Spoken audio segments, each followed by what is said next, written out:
So it had to be done, the paper review, La Gazzetta dello Sport, the famous pink paper here in Italy, and we're going to have a little delve into it to see what we can learn about what they're saying about Newcastle United's trip here in Milan.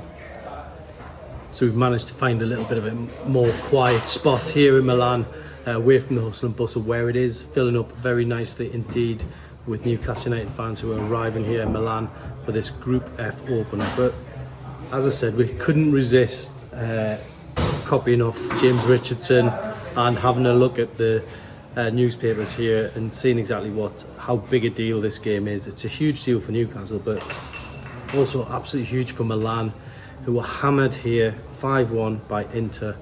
I keep meaning to not say that too loudly around here in case I upset anybody, but look, it was an absolute hammering at the San Siro.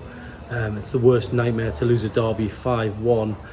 Newcastle fans know what it's like to win a derby 5-1, by the way, but for Newcastle supporters coming here, is it a good time to play Milan? That's what we're discussing here. They've just been hammered, they're the wounded animal, but also they're mentally a little bit missing at the moment, and the manager is under huge pressure. Big spread in today's La Gazzetta, focusing on the pressure that he's under going into this game, and he really needs a win.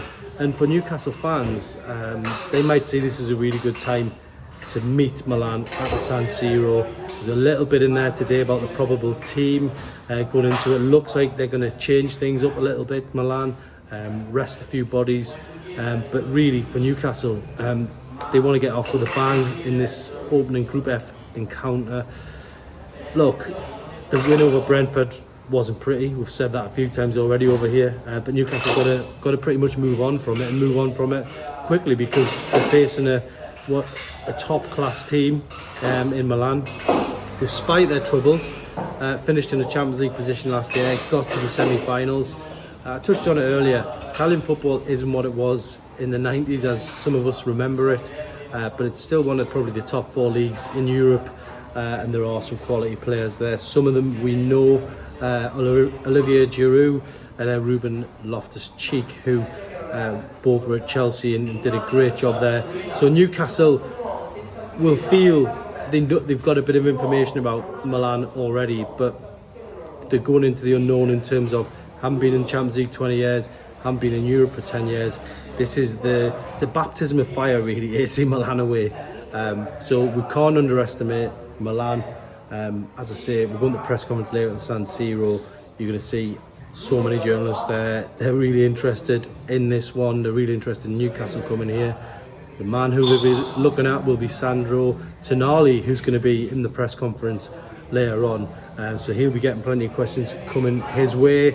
We'll bring you the very latest from that one as well. And Eddie Howe and his team probably in the air now, flying over here. Trained at Benton earlier today.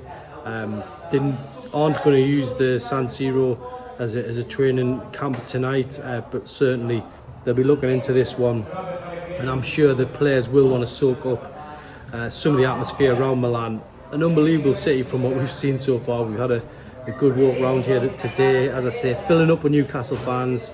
They're enjoying the trip so far.